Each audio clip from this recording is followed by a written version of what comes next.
শনিবার আপনি কিছু প্রবলেম নিয়ে এসেছিলেন, ফুল বডি এক, স্পাইনাল নানান জায়গাতে প্রবলেম ছিল, শোল্ডারে কিছু ডিপ্রেশন ছিল, নেকে পেন ছিল, নি জয়েন্টে পেন ছিল।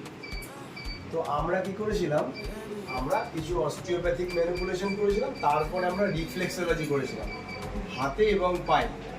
কিন্তু রিফ্লেক্সোলজি করতে গিয়ে আমি দেখলাম যে আপনি 5 মিনিটের মধ্যে ঘুমিয়ে পড়েছেন, এমনকি পাথরের মতন ঘুমিয়ে পড়েছেন, মানে আপনাকে আর কিচ্ছু খুঁজেই পাওয়া যাচ্ছে না।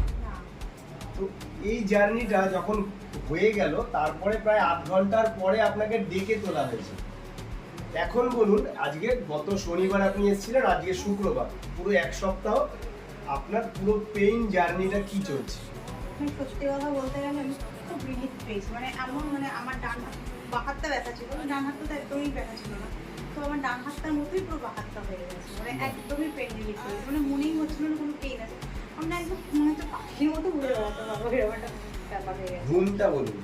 ঘুমটা তো সত্যি, মানে আমি শনিবার করে গেলাম, শনিবার করে গিয়ে তারপর রাত্রিবেলাও যেমন ঘুমিয়েছি, রোববারে সকালবেলা পর্যন্ত আমি বললাম একটুখানি ঘুমিয়ে নিই, তারপরে কাজ করছি। শরীরে যতটা ক্লান্তি আছে প্রচুর ক্লান্তি, একদম যেন পুরোটাই কমপ্লিট হয়ে যাচ্ছে। একদম একদম। আর প্রচুর ঘুমিয়েছি, প্রচুর ঘুম, তার ফলে এখন ফিটনেসটাও ঠিকঠাক লাগছে। একদম আপনার হালকা লাগছে, শরীরটা অনেক হালকা লাগছে। আর তাতে মানে যোগা ক্লাসে জয়েন করতে কি কোনো অসুবিধা হচ্ছে না, বা জুম্বাতে জয়েন করতে কি কোনো অসুবিধা হচ্ছে না? এখন মানে নিজের ফিটনেসটা মনে হচ্ছে আবার ফিরে পেয়ে পাওয়া যাচ্ছে। একদম একদম। তো এই একটা সিঙ্গেল সেশনে যে রিফ্লেক্সোলজি কি ধরনের কাজ করে, সেটা আপনি শ্রোতাদের কি বা দর্শকদের কি বলতে চান বলুন। আমি এটা বলবো যে আমি করে সত্যি খুব মানে এতটাই ভালো লেগেছে এবং এতটাই শরীরটা সুস্থ লাগছে যে আমি সবাইকেই বলবো এখানে আসতে এবং দাদার কাছে, মানে ডক্টর বিশ্বনাথ স্যারের কাছে করতে, এবং করলে সত্যি তারাও উপলব্ধি করতে পারবে যে কতটা আরামদায়ক এবং কতটা ক্লান্তি দূর হতে পারে। মানে সব মনে হয় যে শরীর থেকে সব টক্সিন বেরিয়ে গেছে। ঠিকই তাই, ঠিকই তাই।